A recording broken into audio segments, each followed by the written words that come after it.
Welcome sa Tagalog Manhwa Recap. Napaisip naman si Zhang Zuan na marahil ang Heavenly Path Divine Technique ay may ginawa na iba pa bukod sa pag-refine nito sa kanyang katawan. Ito raw ay napakamakapangyarihan. Ngunit kailangan niya rong sekreto na nagawa niyang umabot sa peak ng level 5 sa isang gabi lang. Ilang sandali pa ay may narinig siyang tunog. Nagtaka naman si Zhang Zuan kung saan daw nanggaling ang tunog na iyon. Ano raw ang ginagawa nito rito sa ganitong oras ng gabi? Kaya nakapagdesisyon siyang tingnan kung sino ito, ilang sandali pa ay may nakita siyang paa. Inikutan niya ito at nakita niya ang isang lalaki na nakasuot ng parang ninja. Mukhang papunta raw ito sa kanyang kwarto. Napasabi naman si Zhang Zuan sa kanyang sarili na mukhang hindi raw nito alam na nandito siya. At sinabing pumunta raw ba ito upang maghanap ng gulo. Napasabi naman ang lalaki sa kanyang sarili na ginagawa daw niya ito dahil sa lakas daw ng loob nitong si Zhang Zuan na mag-take advantage sa kanyang young lady. Sambit nito habang hinuhugot ang kutsilyo sa kanyang damit. Sinabi naman ni Zhang Zuan na mukhang pasekreto daw itong pumunta dito ng 10 oras ng gabi upang manakit na mga guro. Kaya tinanggal niya ang kanyang uniform upang hindi nito malaman ang kanyang identity.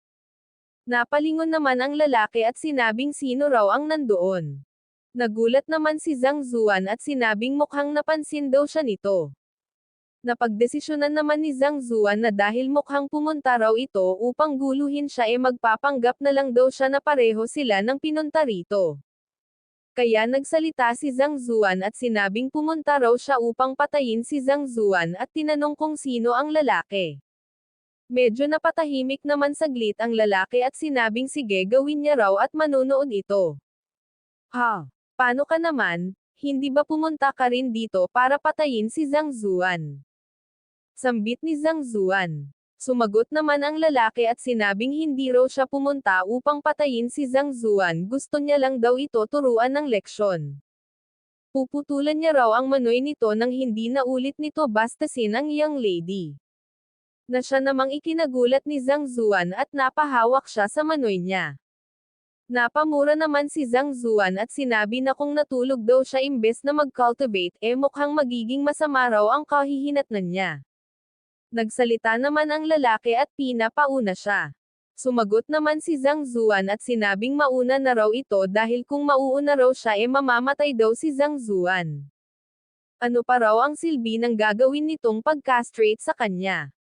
Napaisip naman ang lalaki at sinabing coincidence lang daw ba talaga na pumunta siya rito upang castrate si Zhang Zuan ngunit mayroon din lalaking pumunta upang patayin ito. Nagsalita naman ang lalaki at sinabing kung ganun daw sabay na lang daw silang aatake. Napasambit naman si Zhang Zuan ng sure at sinabing ang lalaki raw na ito ay mayroong kaina-hinalang pag-iisip.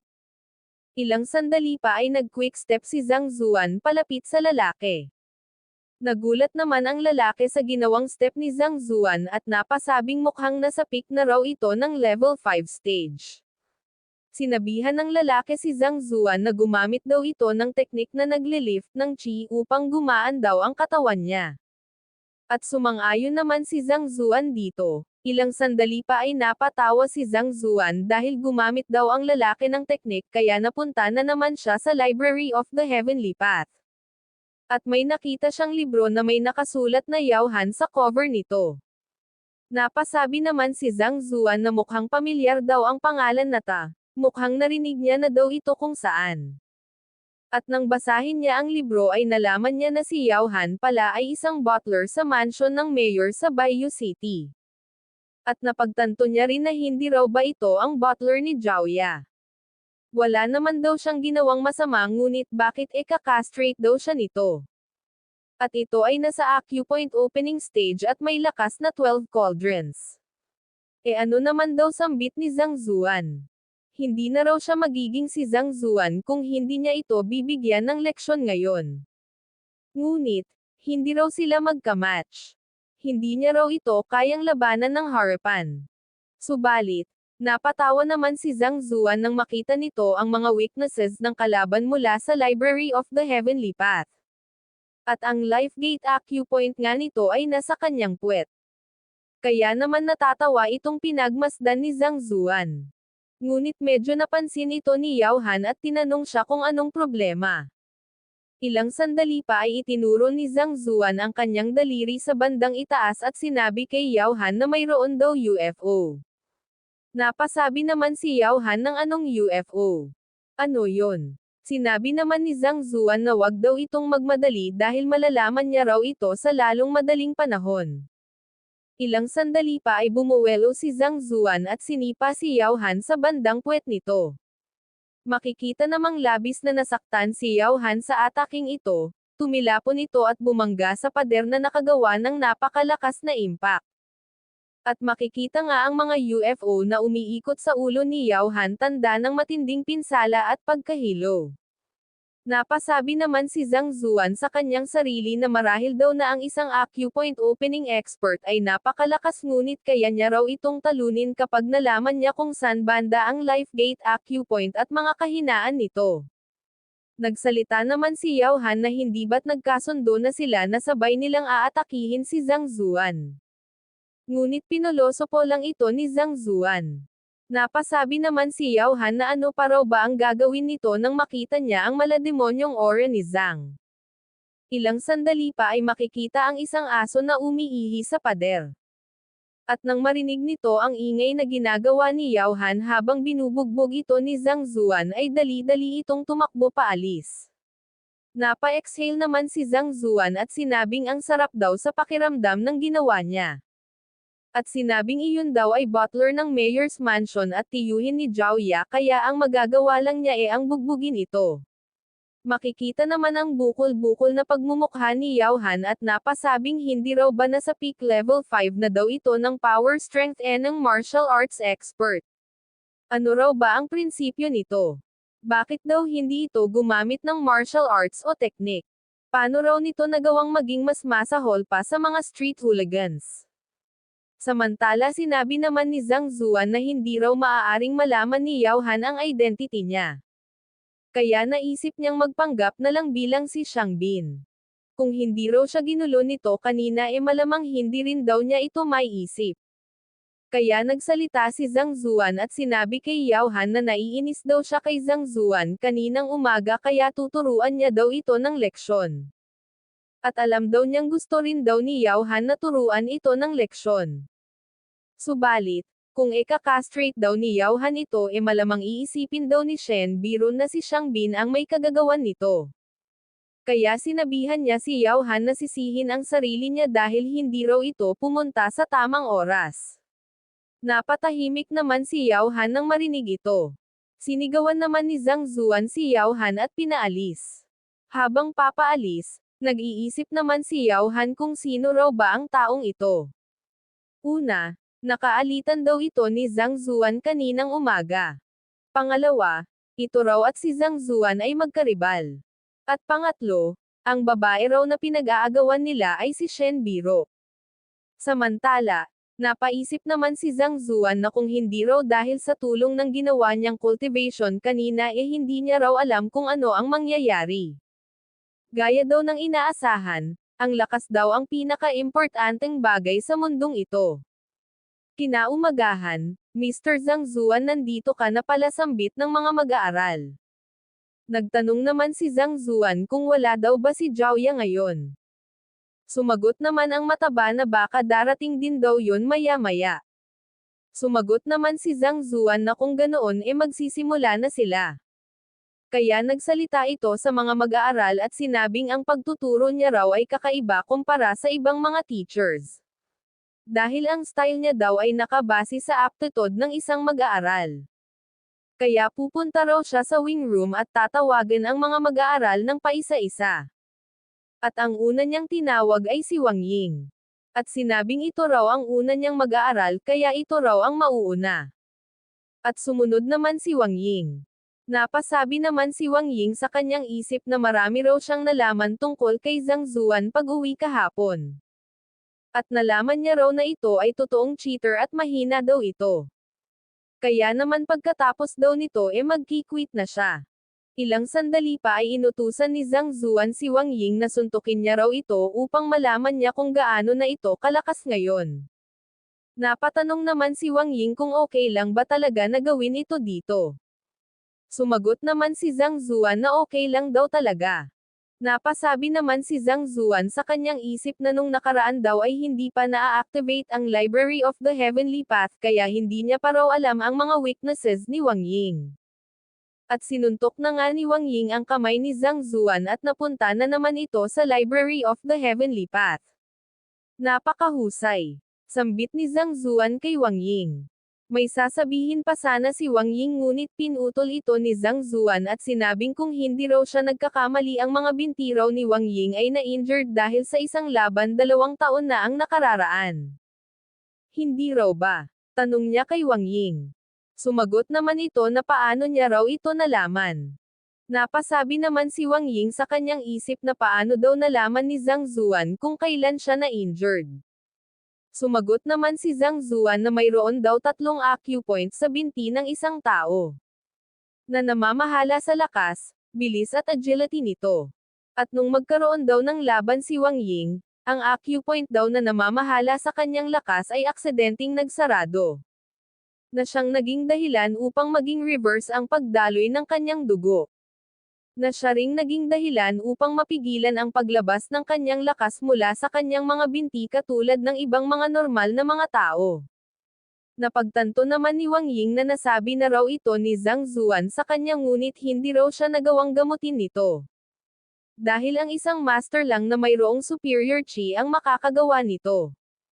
Kaya nagsalita si Wang Ying at nagtanong kay Zhang Zuan kung kaya niya raw ba itong gamutin. Ngumiti namang sumagot si Zhang Zuan at sinabing napakadali lang daw nito. Na siya namang ikinagulat ni Wang Ying.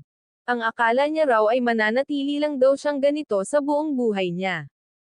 Samantalang napakadali lang daw nitong gamutin ayon kay Zhang Zuan. Kumuha naman si Zhang Zuan ng karayom at sinabing ang rason daw kung bakit isa-isang niyang pinapunta sila rito sa wing room ay upang masolusyonan ang mga personal nitong mga problema.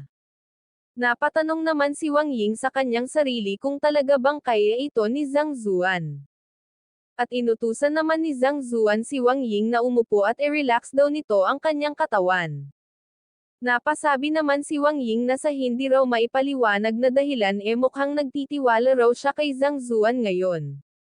Ilang sandali pa ay nilagyan ni Zhang Zuan ng chi ang karayom at ibinata ito papunta sa direksyon ni Wang Ying. At ito ay tumama sa kanyang kanang binti. Napasabi naman si Wang Ying na ito raw ay isang method kung saan ang isang martial artist ay gumagamit ng kapangyarihan upang makontrol ang pathway ng isang silver needle at itama ito sa tamang parte ng katawan ng isang pasyente. Mukhang ito raw ang tinatawag na telekinesis acupuncture. Na siya namang ikinagulat ni Wang Ying dahil ang telekinesis acupuncture daw nangangailangan ng at least level 5 stage na cultivation base. Talaga daw bang ang tanyag na walang silbing si Mr. Zhang Zuan ay naabot ang level 5 power strength eneng stage? Ilang sandali pa ay nagbato uli si Zhang Zuan ng 5 pang mga karayom at tumama ito sa iba't ibang parte ng binti ni Wang Ying. At ginawa nito ang chi transfer. Napangiwi naman si Wang Ying sa sakit at napatanong kung ito raw ba ang chi ni Zhang Zuan. Kasing linaw daw ito ng tubig at walang kahit na anong impurities. Ito raw ba ang superior chi? Tanong ni Wang Ying sa kanyang sarili. Hindi niya alam o narinig na mayroong nagtataglay ng ganitong chi sa buong Changshuan Kingdom. At mukhang itong araw ay tinataglay ni Mr. Zhang Zuan. Ngumiti naman si Zhang Zuan at sinabing tapos na. Napansin naman ni Wang Ying na napaka-komportable na raw ng pakiramdam niya sa kanyang binti at ngayon niya lang daw ito na-experience. Matagal niya raw hinintay ang ganitong pakiramdam at akala niya raw hindi na ito mangyayari. Napakadali lang daw ginamit ni Zhang Zuan ang kanyang sakit. Ilang sandali pa ay lumahod si Wang Ying at nagpasalamat. Sinabi naman ni Zhang Zuan na ngayong magaling na raw ang mga binti ni Wang Ying lumabas na raw ito at magsimula ng mag-cultivate. Buong puso naman itong sinang-ayonan ni Wang Ying. Samantala, sa loob naman ng classroom ay nagsalita si Liu Yang at sinabing mag-withdraw daw siya sa klase. At tinanong ang iba pang mga mag-aaral kung mayroon daw bang sasama sa kanya. Ngunit bumaling lang ng tingin si Mo Xiao. Samantala nagtaas naman ng kamay ang mataba at sinabing gusto niya rin daw mag-withdraw ngunit magagalit daw si Zhang Zuan at tuturuan daw sila ng leksyon nito. E ano naman daw sagot ni Liu Yang? Mas mabuti pa raw ito kaysa sa mahulog sa chi deviation matapos silang turuan ni Zhang Zuan. Dumagdag naman ito na kung ayaw daw nilang maniwala maghintay lang daw sila at makikita nila. Narinig na raw niya sa iba kung ano ang level ng kakayahan ni Zhang Zuan pagdating sa pagtuturo. At paglabas daw ni Wang Ying mamaya malamang magiging kaawa-awa daw ito. Ilang sandali pa ay bumukas ang pinto ng wing room. At napatingin naman ang tatlo rito. Maya-maya pa ay lumabas si Zhang Zuan at kapansin-pansin naman ang napakasayang ekspresyon ni Wang Ying sa likod. Na siya namang ipinagtaka ni Liu Yang. Nagsalita naman ang mataba at sinabing hindi raw ba sabi ni Liu Yang na paglabas daw ni Wang Ying magiging kaawa-awa raw ito.